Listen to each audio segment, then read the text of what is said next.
We are in the book of Isaiah. So if you have a Bible, you can open it to Isaiah chapter 7. Hey, Ricky, I left my water bottle over there. Do you mind bringing that up? Thank you. We're in Isaiah chapter 7. Now, before I read the text for us, there's a lot happening in this text. We've been in the book of Isaiah for a few weeks. But this is the first point in the book where we're actually hitting like a strong narrative, and Isaiah just kind of throws us into the narrative. And it's hard to know what's going on. There's a lot of characters, so there's a lot of kingdoms and nations involved. So I'm just going to give us a brief summary of what's going on before we actually read the text and get into it. So pretty much, and I'll have some more slides to hopefully explain this for us. There's a few main characters, but I'll just start with the kingdoms, right? So within the history of Israel, at some point, the kingdom splits into two different kingdoms, the northern kingdom and the southern kingdom. U.S. history has something similar to this, right, where we had the south and the north, right? Except for in this case, the southern kingdom, Judah, is kind of the kingdom in which God's people are still operating. The northern kingdom is very sinful, very wicked, very turned over to their ways. And Israel, that's the northern kingdom, the one that's kind of become wicked, they are partnering up with another kingdom, with another empire, trying to face off against an even stronger empire, Assyria. So Syria and Israel are teaming up to try to fight Assyria. Don't get those two confused. I know it's a little difficult.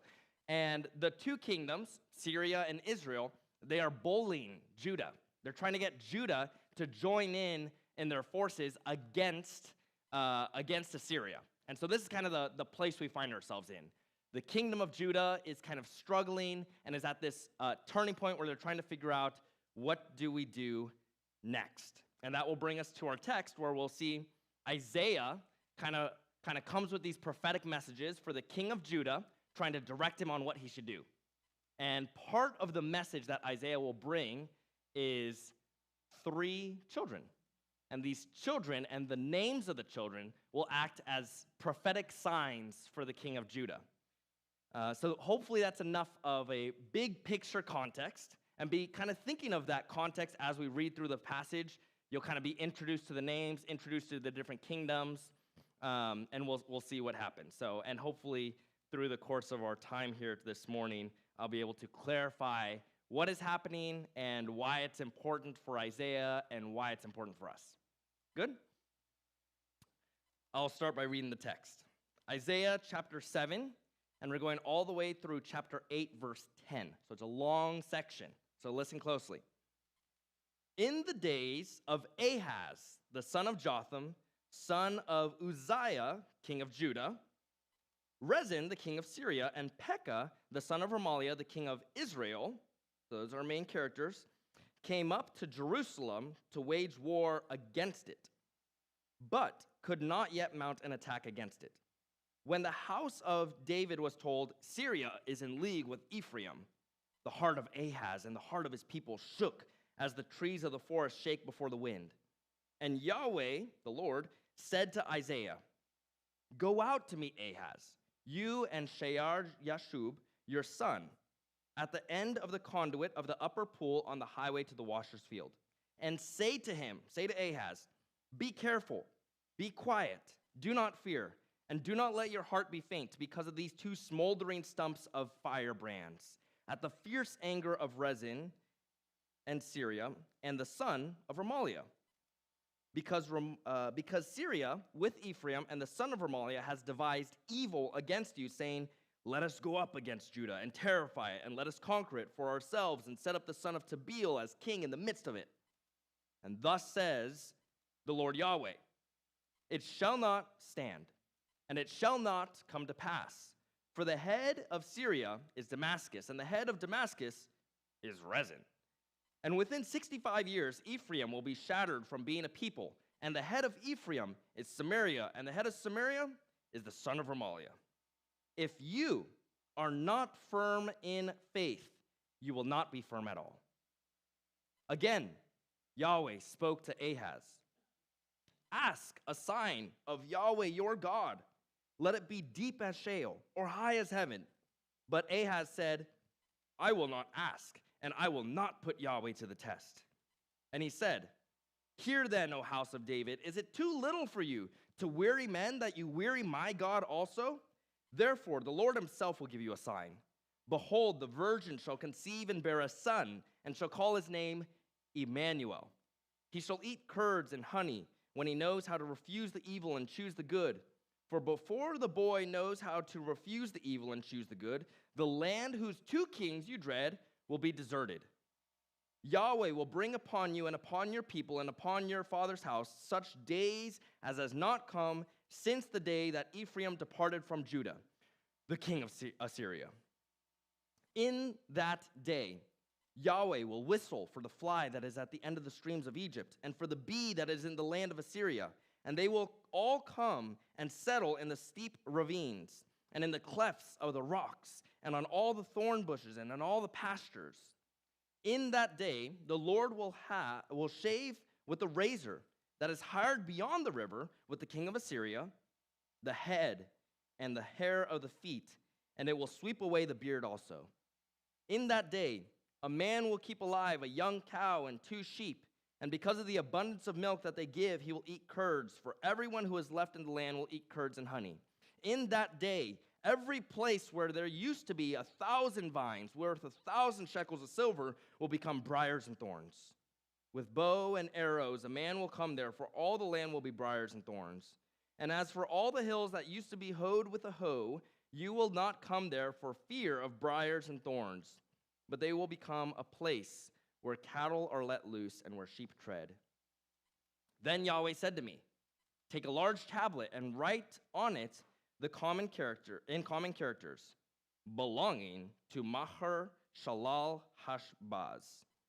And I will get reliable witnesses, Uriah the priest and Zechariah the son of Jeberechiah, to attest for me. And I went to the prophetess, and she conceived and bore a son. Then Yahweh said to me, Call his name Maher Shalal Hashbaz, for before the boy knows how to cry, my father or my mother, the wealth of Damascus and the spoil of Samaria will be carried away before the king of Assyria.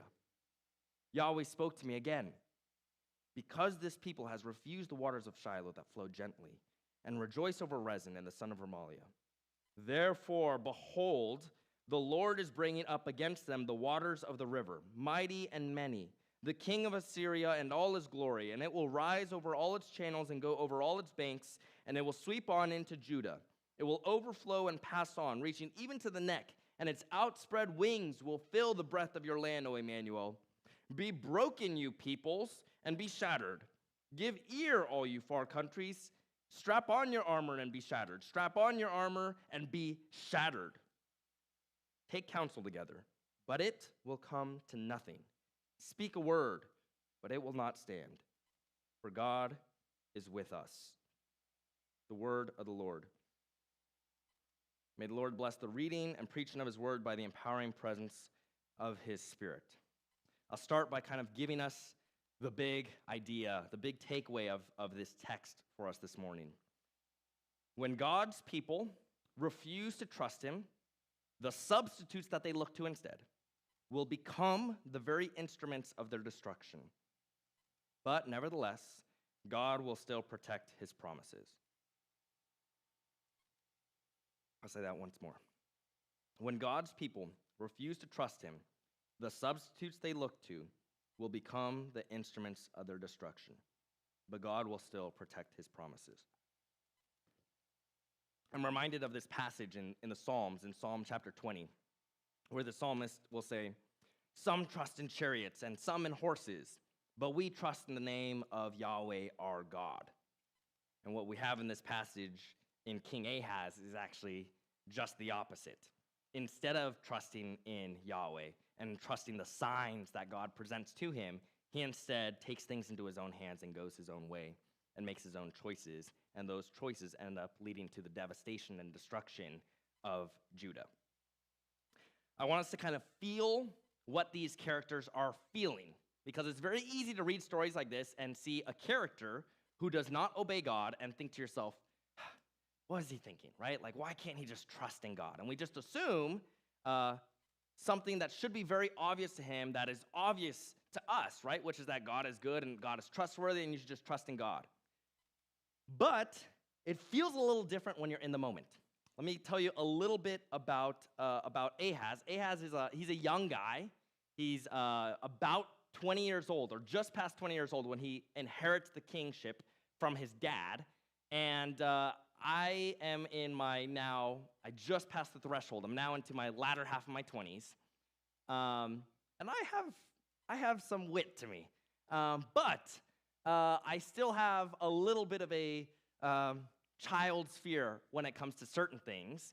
And I don't know about your 20s, but I would imagine early 20-year-olds, I was just kind of finishing up college. I wasn't necessarily ready to take on the invasion of two nations that are killing me and all my people and are trying to force me into this position where I go and fight against the greatest empire in the world, right? That's not a usual situation for us. And so as we think about Ahaz, I want us to, one, recognize Ahaz makes the wrong decision, but two, let's not just pat ourselves on the back and think to ourselves, well, he missed what we see as so obvious, because if we were in his shoes, it would be very hard to just take Isaiah's advice to him and just walk it out.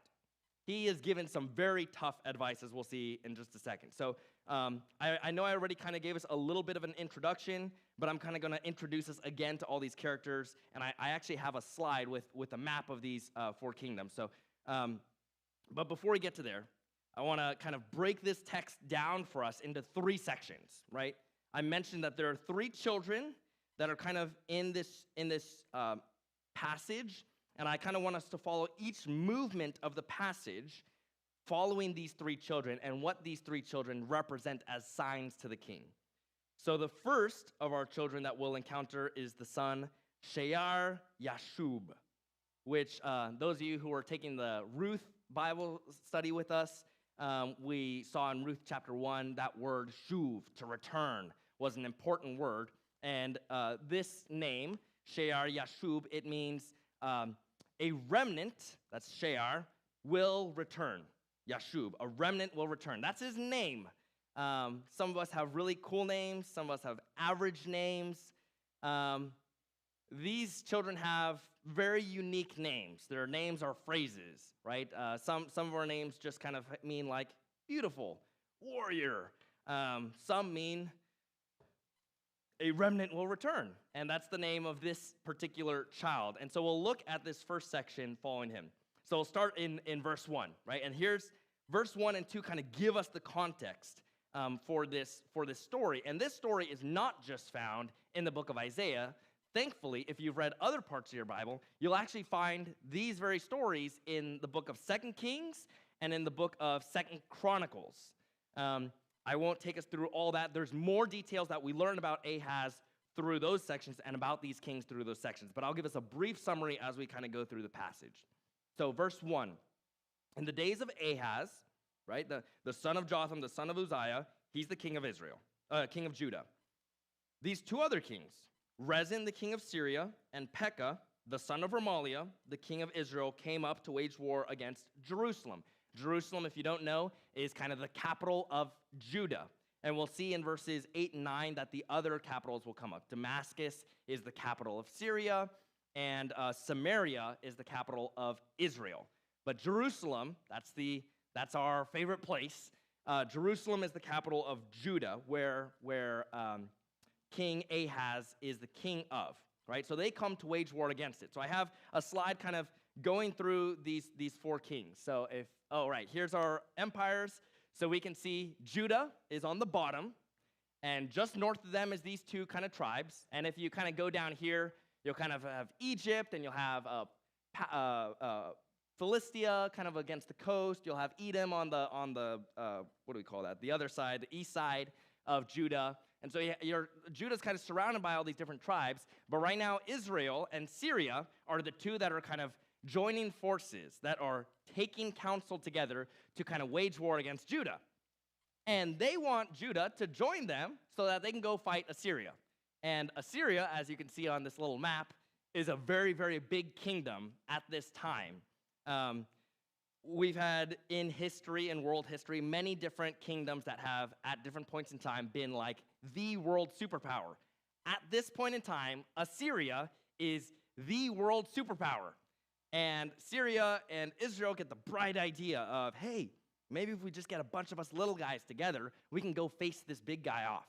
And Judah is kind of put between a rock and a hard place. Do I take the bullying of these two bigger, stronger nations than me, or do I join them to go face our inevitable defeat at the hands of Assyria? Right? So they kind of have two bad decisions placed before them, but Israel and Syria are bullying. They're bullying Judah, and they're trying to get Judah to make a decision that he doesn't want to make. So now, our four kings. If you go to our next slide, I kind of have the breakdown for each of these. So one is Ahaz, right? And Ahaz is our main character in this passage. He's the king of Judah. We find out in 2 Kings 15 and in 2 Chronicles 28 that he's not necessarily a great king. We'll also see that in our passage. In those other passages, we see that he actually ends up worshiping other gods, and he ends up sacrificing his own son at the hands of these other gods. So later in his lifetime, he makes a lot of bad decisions, and this is just the beginning of them. Then we see Pekah, the king of Israel, and we find out from him in the book of 2 Kings that the way he becomes king is by conspiracy. He assassinates the king before him and takes the throne from him. So he kind of jumps into his position by staging a coup. And what do you know? Justice comes back for him because he ends up getting wiped out by the next king that assassinates him, right? So he's not a good guy, and what do you know? Justice kind of comes back against him. And after that king then assassinates Pekah, then the kingdom of Israel falls to Assyria. And that is the end of Israel's history for a chunk of period. And we'll see in our passage that sometimes this happens interchangeably, where only in verse 1 they refer to him as Pekah, and the rest of our passage they're only going to refer to him as the son of Remaliah. The reason why? This guy is not worthy of being named any longer because of what he did, right? He's not worth throwing his name out there. He doesn't deserve any street credit from us. And we'll also see that Israel is oftentimes just called Ephraim, and that's because Ephraim is one of the major tribes in Israel. So we just call the whole 10 tribes of the northern kingdom, they just refer to it all as Ephraim. And the capital of Ephraim, as we'll see in our passage, is Samaria. Now, I'm just going to pause for 2 seconds, right? Maybe you've read your Bible all the way through, maybe you haven't.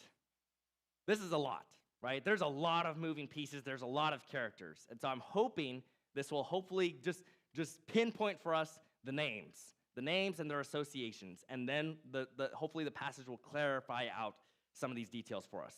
The third king is Rezin. He's the king of Syria, right? So Judah, Israel, Syria, and the king of that is Rezin. He doesn't get as much face time or as much in our biblical history, but yes, he's the king of Syria or Aram, depending on your translation, and him and Pekah are the ones bullying Ahaz. And then lastly, the king of Assyria.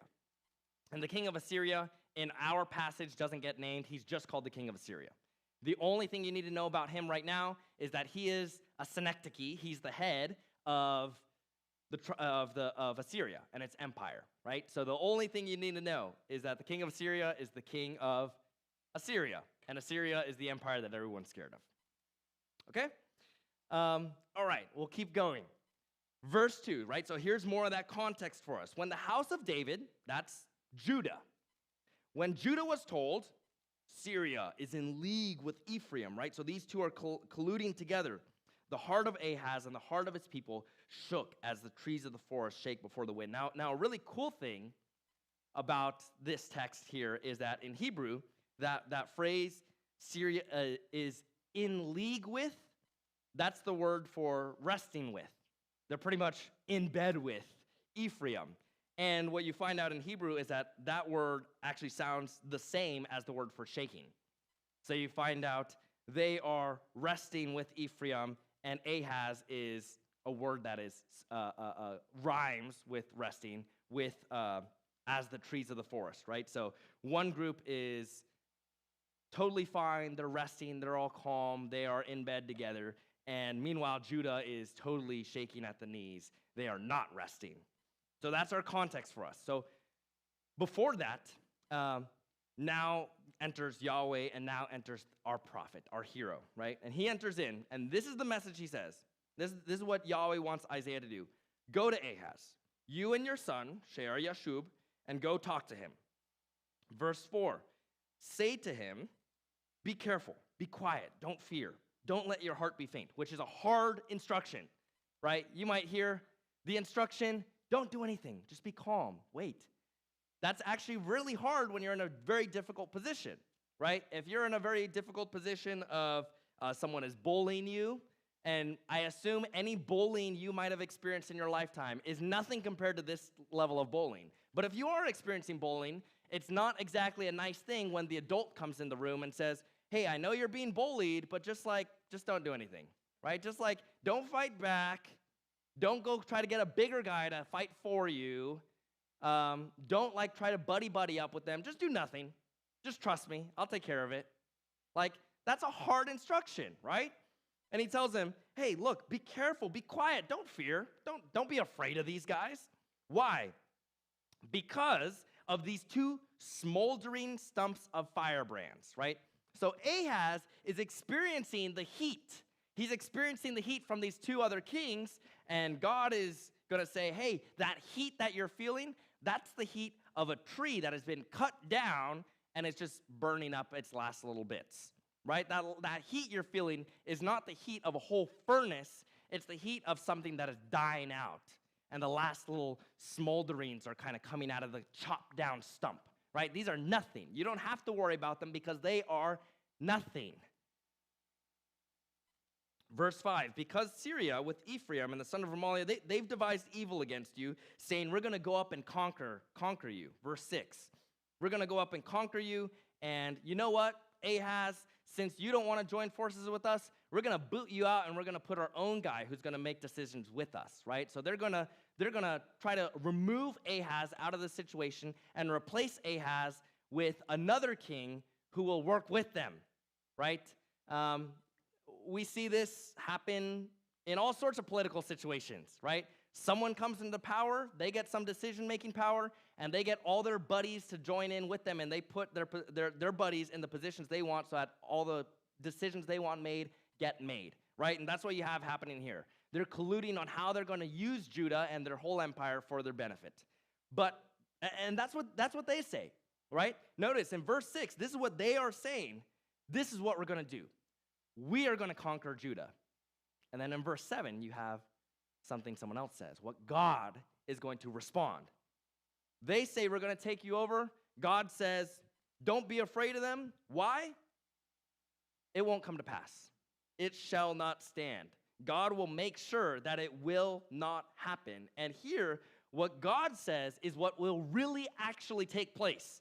They can say anything they want. They can say, we're going to do this, and they have the power to make some of those things occur. But what they cannot do is say what they're going to do, and for that thing to come true over what God says is going to come true. And God says, what they're going to do, not going to happen. And that's the reason why you don't have to be afraid, because God isn't just a school teacher telling a student, hey, don't worry about the bully. God is the one who is actually going to make all the things happen that happen.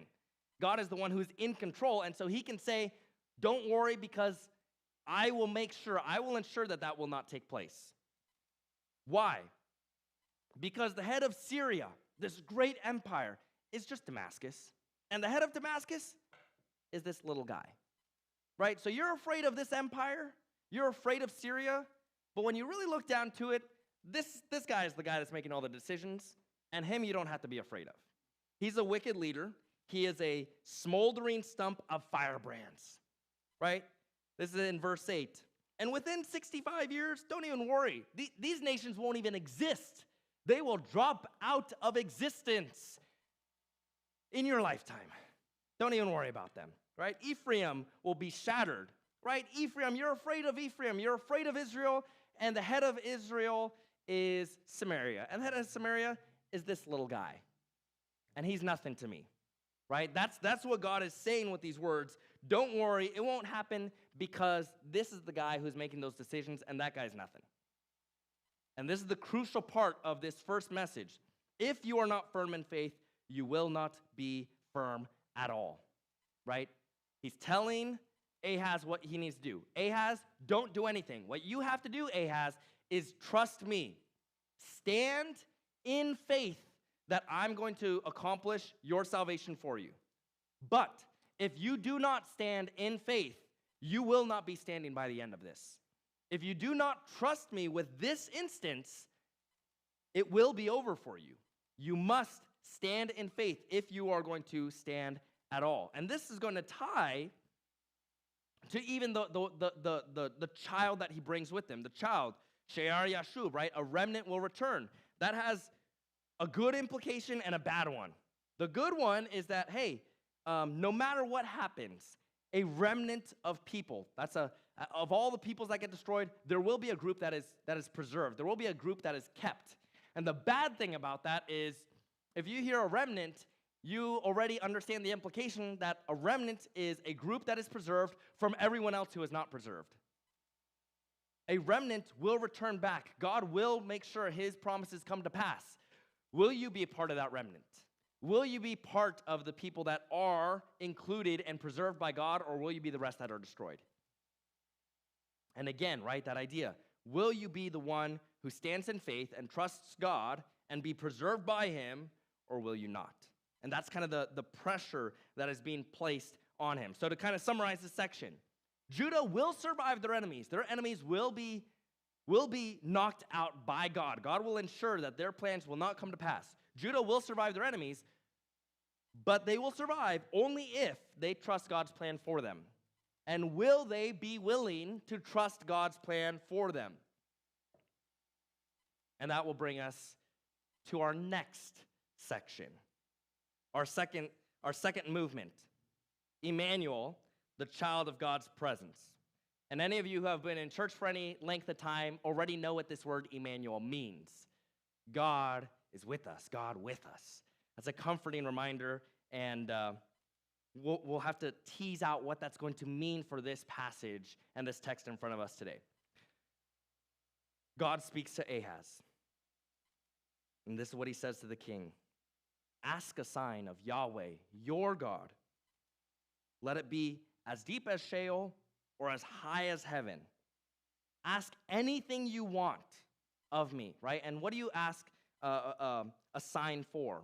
A sign that God is able to keep his promises. That's the point of a sign. If I say, look, ask me for proof, ask me for verification, I'll give it to you. And the verification is proof that I am telling the truth, right? And so when God says, ask me a sign, he's pretty much saying, do you need proof to trust me? I will give it to you. I will offer you something so that you can see that I am trustworthy and that I keep my promises.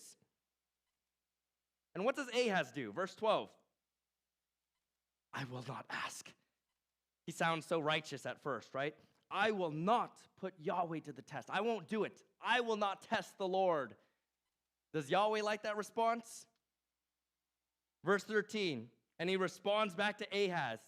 Okay, hear then, O house of Israel, is it too little for you to weary men that you have to weary my God also? Right? Like, you aren't just making life horrible for your people. You're going to frustrate, piss off God as well? What are you thinking? Right? And you might be thinking to yourself, well, look, like Ahaz, like he doesn't want to test God.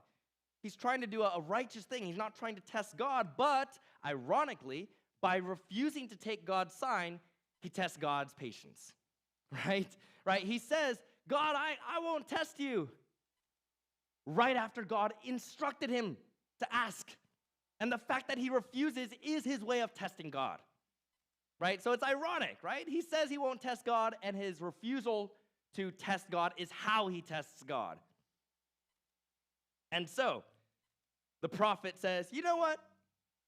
You were offered a chance. You were offered a chance to take a sign from God that would ensure that you would be protected and saved in all this. You don't want to trust God? Fine. God's going to give you a sign anyways, and it won't be a sign that you like as much. Here's the sign. a boy will be born, and this boy's name will be Emmanuel. And he'll eat curds and honey when he knows how to refuse the evil and choose the good. And before this boy who is born, before this boy gains moral consciousness, before this boy knows how to choose and between right and wrong, before he knows how to refuse the evil and choose the good, the land of the two kings who you are so afraid of, they will be deserted. And you think to yourself, oh, great, God's giving a good sign, right? The sign is this child, Emmanuel, and Emmanuel is God with us, like God's with you. This is a great thing. And you know what? The people you're afraid of, God's going to desert their land. Like they will not be a problem for you, right? Seems like a good sign until verse 17. Verse 17, Yahweh will bring upon you and upon your people and upon your father's house such days as have not come since the day that Ephraim departed from Judah. And you're like, great. God is bringing a great day as has never been seen before. What is he going to bring? The king of Assyria. Whoa, wait a second, right? Like, and Ahaz knows this because what Ahaz decides to do is instead of just waiting and trusting in God, he decides to go knock on the king of Assyria's door. And he says, hey, I have these bigger guys than me that are bullying me. They're afraid of you. Why don't you come take care of them? And he actually offers up money to Assyria. And so the king of Assyria goes, yeah, no problem. I'll wipe out these nations and I'll take their land. I love that. And you're paying me to do it? Great. Right? Yeah, totally. But then Assyria gets greedy. And Assyria says, okay, I don't just want their land and their land. What's to stop you, Judah, from stopping me? Is there anything that you can give to me for why I shouldn't just take over your land as well? So he goes and knocks on the bad guy's door and he says, hey, like, why don't you come take care of my enemies? And Assyria goes, yeah, I'll take care of your enemies. And what the heck, I'll take everything that's yours as well, right? Judah brings their own problems upon themselves. So in a sense, God, the enemies of Judah dealt with. God kept his promise. But because you chose to do it your own way instead of trusting in God's plan, God's also going to let you suffer the consequences of your choices, right? Instead of trusting what God had planned for Ahaz, Ahaz decides to take it into his own hands, do his own thing, and he's going to experience the consequences of his choice. Not trusting in God, trusting in Assyria, the enemy instead. You make a deal with the devil, you might just have to pay the consequences. Now, that's a massive turn. And I want to pause for a second on verse 14. Because we are approaching Advent and we are approaching the season of Christmas. Many of you are familiar with verse 14. Therefore, the Lord will give you a sign. Behold, the virgin shall conceive and bear a son. And you're like, Jesus. Except for in this passage, it doesn't really feel like it's talking about Jesus, right? In fact, if Isaiah is talking about Jesus, who's not going to come for another 500, 600 years, this prophecy means squat. If the message is, hey, before this boy knows how to refuse right and wrong, which, by the way, we would just say Jesus doesn't have to refuse wrong because he's good, right? But before this boy gets of that age, like the people who you're afraid of are wiped out. If this is talking about Jesus and Jesus doesn't come for 600 years, how at all is this a comfort to Ahaz, right? And we know historically that these kingdoms got destroyed within like 2 years. Okay, so who is this child? Who is this woman who bears this child? And if Matthew and all of our Christian churches are saying it's Jesus, and that really doesn't feel like that's what's happening here, how do we make sense of that? Don't worry. We're going to walk through it. We're going to walk through it. But first things first, I think it's important for us to think about who is this child and why is this child important for this story? And that's where we're going to start, and then we'll get to the question about what about Jesus, right? So first things first, the passage has to be about a child that is within Ahaz's life period, right? This child will mean nothing at all if it's some child 600 years later. It has to be a child within Ahaz's lifetime. And much more, it would be a lot more helpful if Ahaz had knowledge of this woman and had knowledge of this child, right? Because this child is meant to be a physical marker, a physical sign to Ahaz of what is going to occur, right? This is the effect that the sign is supposed to have. I look at this child, and this child is a ticking time bomb for me. This child is a reminder to me that I did not trust in God. And this child is a reminder to me that my own choices are going to lead to major, catastrophic consequences for me and my kingdom. That's what this child has to mean for this child to mean anything, right? That's where we have to start.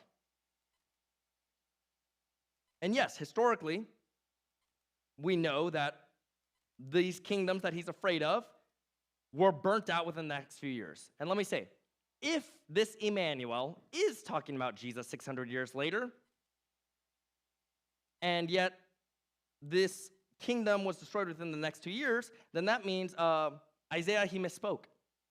And if Isaiah misspoke, and we have it here in our Bibles, then his words are a desecration to the inspiration of God's holy scriptures.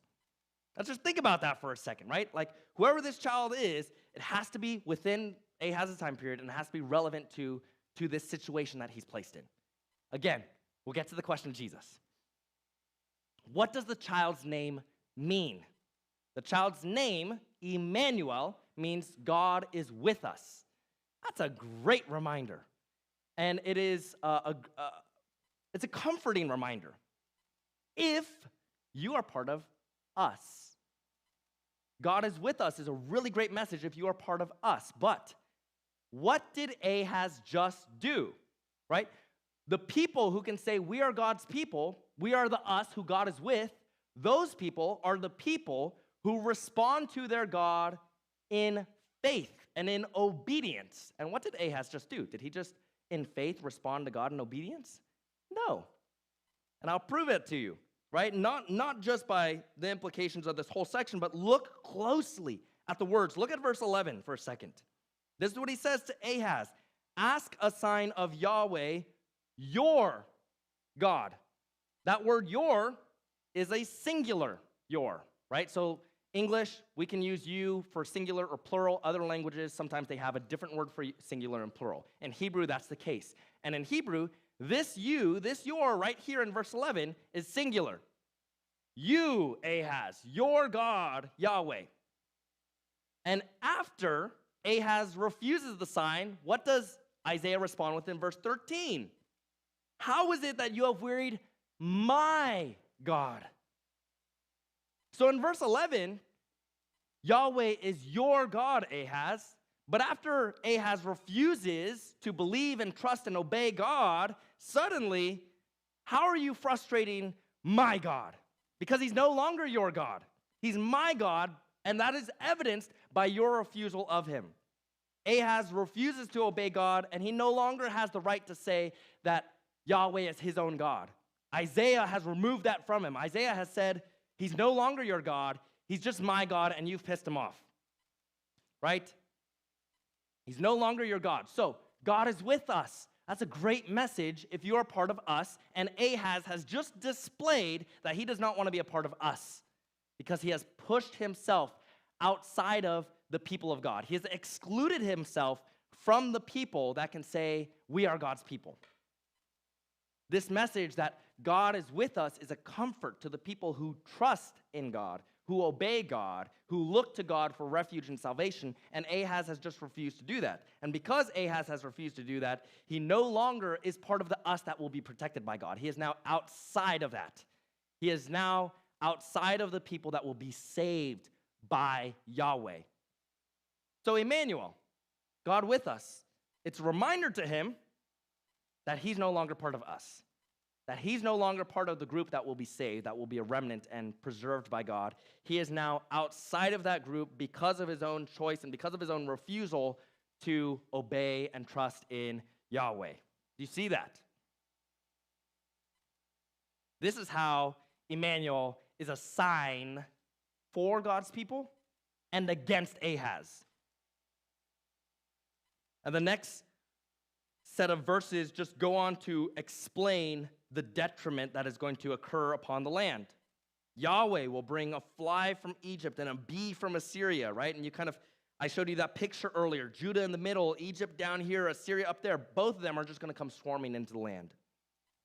Verse 20, Yahweh's going to shave with a razor from beyond the river. That's the river Euphrates. He's going to bring in Assyria. God's going to bring in Assyria, and Assyria is going to shave you.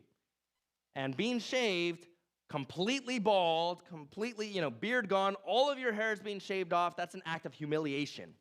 Assyria is going to be brought in, and they're going to humiliate you. And in that day, verse 21, in that day, a man will keep alive a young cow and 2 sheep. And these 3 animals will create such an abundance of food that your milk will curdle. Why? Because everyone who is left in the land will eat just this small portion, because there will be no one left in the land. The small group of animals will be able to sustain all the people left in the land, and it will produce so much more food than the people in the land can eat, because no one will be left in the land.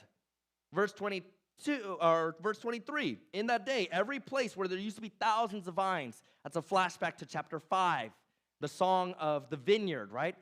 There used to be thousands of vines worth so much, and now it's all just briars and thorns. Everything that was life-giving about this land is now going to be dead, rotten. People in verse 24, they'll come in with bows and arrows, right? They'll come in hunting in this land because it'll be so empty. Verse 25, this land that used to be preserved and kept up will all just overrun with briars and thorns because no one will be there. The land will be so decimated by Assyria because of your choice, Ahaz, to not trust God and to trust instead in Assyria. And so the message of this section is that when God's people look to substitutes for salvation, the thing they look to save them will instead become their downfall. There is only one that will truly save. And this is an affirmation that all Christians have affirmed for 2 millennia, which is that Jesus is the way to life. And Yahweh from Jesus, right, God the Father, is the one orchestrating that, and he is where salvation is found. And if you choose to try to find your salvation in anything outside of that, you will not find salvation. That's something we could say religiously, that if you are outside of this religious body of the people who try to submit themselves to the Father, Son, and Spirit, if you try to submit to anything else for salvation other than this God, you will not find it. And in a very physical, visible way, this story displays that.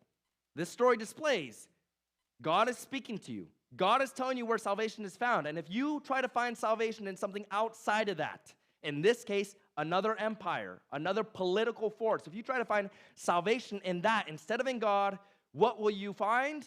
Your own destruction. Your own destruction, because you've trusted in something that is not godly. You've trusted in something that is not good.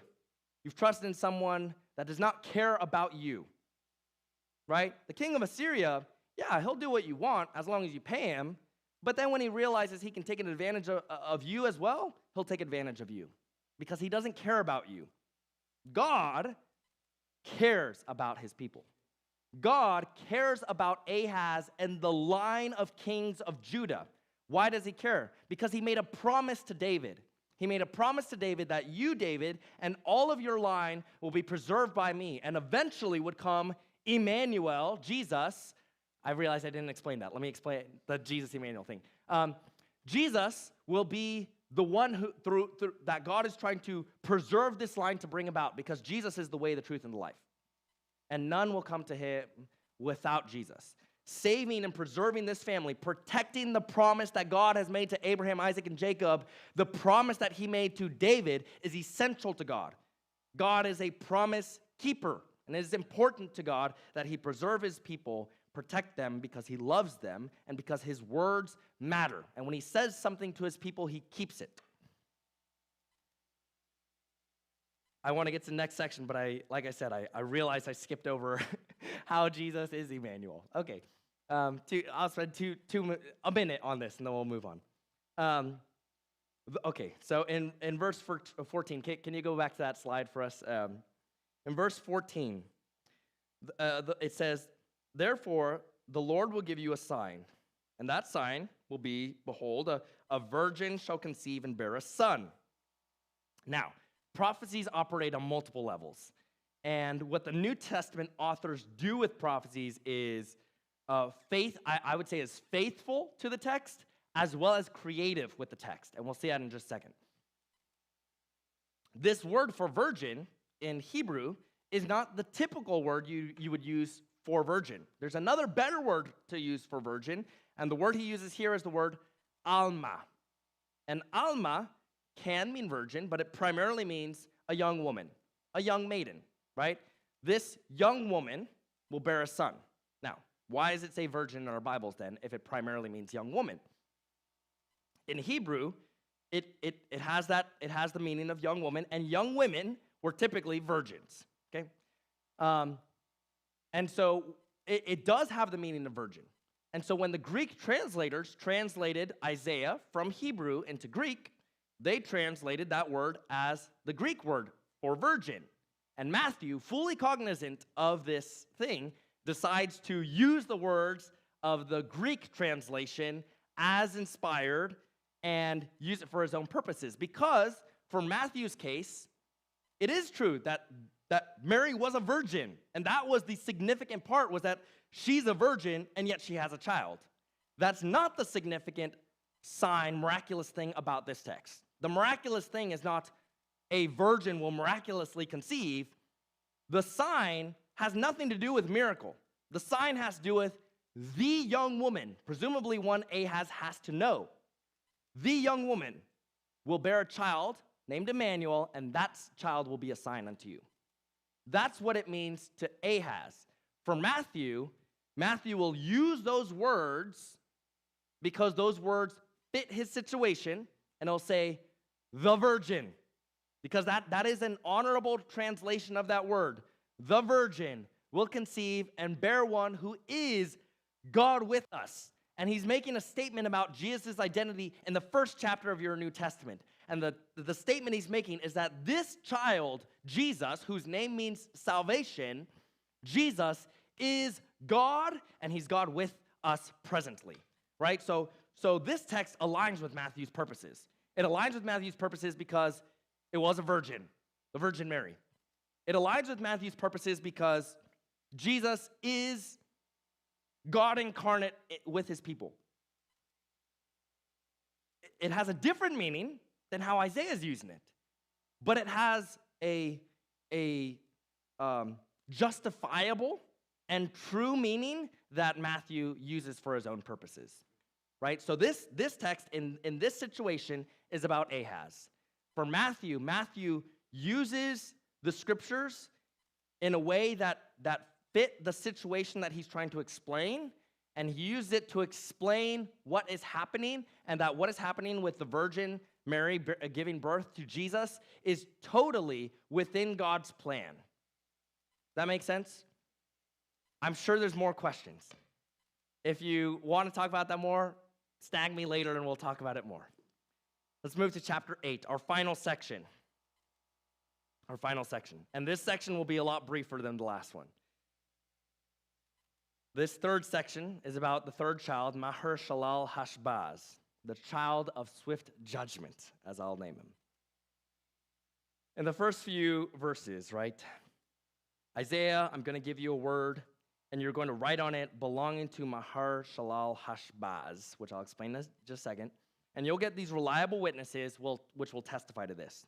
And this son is Isaiah's son, because Isaiah goes to the prophetess. He went to the prophetess. That's a way of saying went into the prophetess, and she conceived and had a son, right? And a lot of people see a similarity between this situation and the situation of Emmanuel, and so sometimes they say it's the same child. I don't know. I'm uncertain about it. The text gives us two different children. It doesn't clarify whether they're actually the same children with different, first name, middle name, or whatever. Doesn't matter to me. Doesn't matter to our purposes right now. This child's name will be called Maher-shalal-hash-baz. Let me explain that name for us for a second. It's pretty much verb, noun, verb, noun. And these two verbs are synonyms, and the two nouns are synonyms, right? So the two verbs are synonyms that mean the same thing. Hurry, hasten, be quick to, be swift. And both those nouns are synonyms for the same thing. Spoils, plunder, wealth, riches, pirate's booty, right? Like the thing that a captor takes from you when he captures you, right? So this name is like these two synonyms side by side. And I don't remember how I put it. I put it as something. Thank you. Hasten the spoil, hurry the plunder.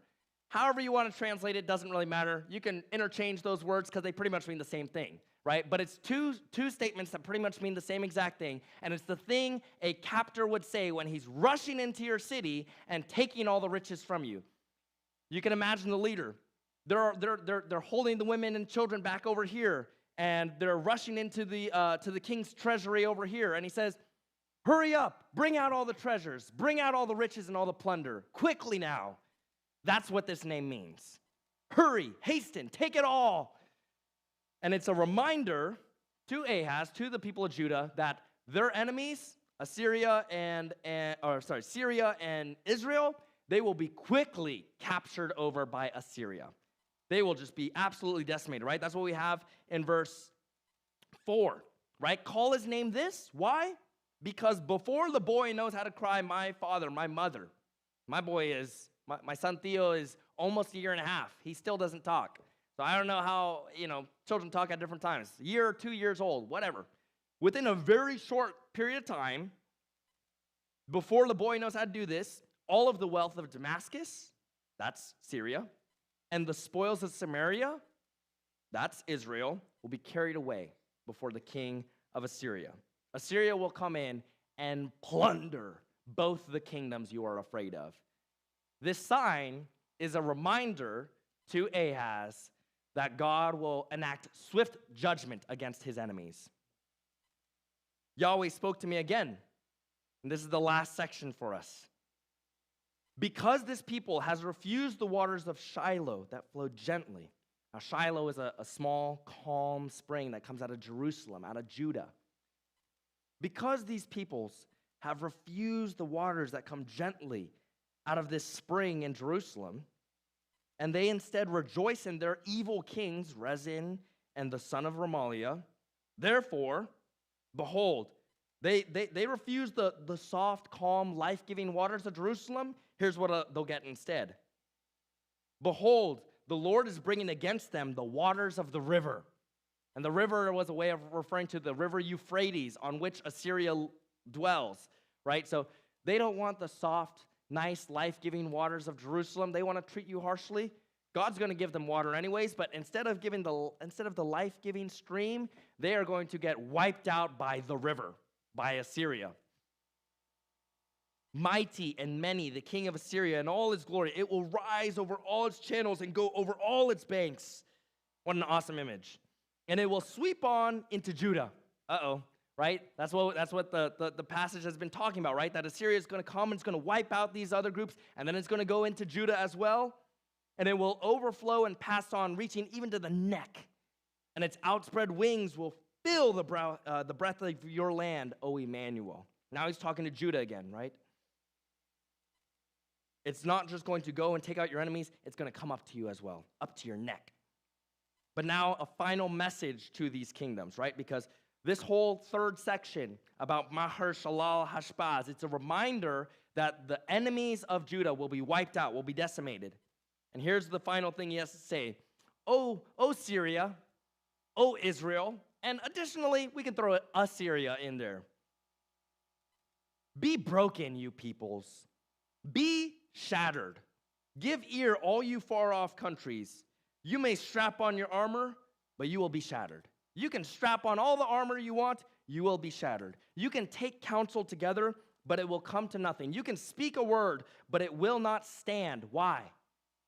Because God is with us. Because Emmanuel. And this brings me to my final point, which is that amidst Ahaz's catastrophic failure, God will still preserve a remnant of his people guided and saved by his presence with them, right? Even though Ahaz has made a massive mistake, even though all this great turmoil will happen because of his mistake, God's people, not Ahaz, but Judah and all the kingdom of Judah, they will still be preserved. a remnant will still come with them, right? Because Shear Yashub, right? The remnant will return because God is present with them. This is a reminder that God will still keep his promises to his people, even when his people are massive idiots. It's a good text. It's a good story, man. It's a good story. There's a lot in there. I know there's a lot of details. Thanks for sticking with it. It's a good reminder. We need to find our salvation in the one who offers it freely to us. And we also need the reminder that even when we are total failures to see it and bring it and hold it in our hands, he still gives it anyways, and he gives it freely. That's how good God is amidst and even despite our rejection and our failures. Amen? Let me close us in a short word of prayer. Lord God, we thank you for your holy text given to us. We thank you that you are a good, gracious God, that you preserve your promises, you preserve your people, you love your people, and you are a God that is of high character. You are a God who is faithful. You are a God who is good. You are a God who loves. You are a God who is faithful when we are faithless.